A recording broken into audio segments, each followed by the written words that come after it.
বান্দরবনে যুবদলের বিরুদ্ধে কেন্দ্র দখল করার প্রস্তুতিকালে এক সাংবাদিককে মারধর অভিযোগ করেছে বান্দরবন জেলা জামায়াত ইসলামে। অন্যদিকে রাতের বেলা জামায়াত ইসলামের পক্ষ থেকে পাড়ার মহিলাদের টাকা বিতরণের পাল্টা অভিযোগ করেছে জেলা যুবদল কর্মী।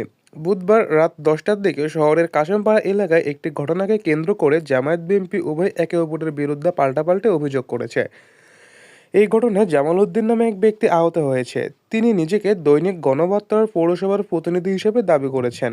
এই ঘটনার পর আইনশৃঙ্খলা বাহিনীর সদস্যরা ওই এলাকা পরিদর্শন করেছেন। এই নিয়ে শহরে উত্তেজনা বিরাজমান। তবে প্রশাসনের তথ্য অনুযায়ী কাশেমপাড়ায় ত্রয়োদশ জাতীয় সংসদ নির্বাচনের কোনো কেন্দ্র নেই। এই ঘটনায় জামায়াতের আমির আব্দুস সালাম আজাদ অভিযোগ করে বলেন, কাশেমপাড়া এলাকায় কেন্দ্র দখলের প্রস্তুতি চলেছে এমন খবর পেয়ে সাংবাদিক সেখানে গেলে যুবদলের আরিফ ও বাদশার নেতৃত্বে ওই সাংবাদিকের ওপর হামলা হয়। নির্বাচনের আগের রাতে এ ধরনের একটি ঘটনা বান্দরবনের শান্তিপূর্ণ পরিবেশকে নষ্ট করেছে। তিনি আরও বলেন, আমরা দীর্ঘদিন নির্বাচনী প্রচারণা চালিয়ে এসেছি, কখনো এ ধরনের ঘটনা ঘটেনি। আমরা সঙ্গে সঙ্গে প্রশাসনকে জানিয়েছি যাতে যথাযথ ব্যবস্থা নেওয়া হয়।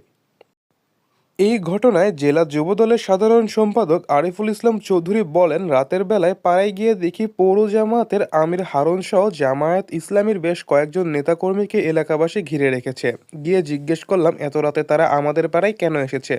পরে জানতে পারি তারা একটি বাসায় মহিলাদের ডেকে টাকা বিতরণ করছে। মানুষ জানতে পেরে তাদেরকে আটকে ফেলেছে।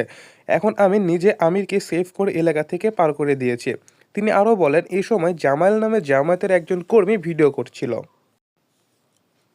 তখন তাকে মানুষ জিজ্ঞেস করলে সে পরিচয় দেয় সাংবাদিক। তখন স্থানীয়দের সঙ্গে হাতাহাতি হয়। এলাকাবাসী তাকে জামায়াত কর্মী হিসেবে জানে। সে সাংবাদিক পরিচয় দেয় তাকে উদ্দেশ্য করে ভুয়া বলে চিৎকার চেঁচামেচি শুরু হয়। এক পর্যায়ে পুলিশ এসে তাকে সরিয়ে নেয়।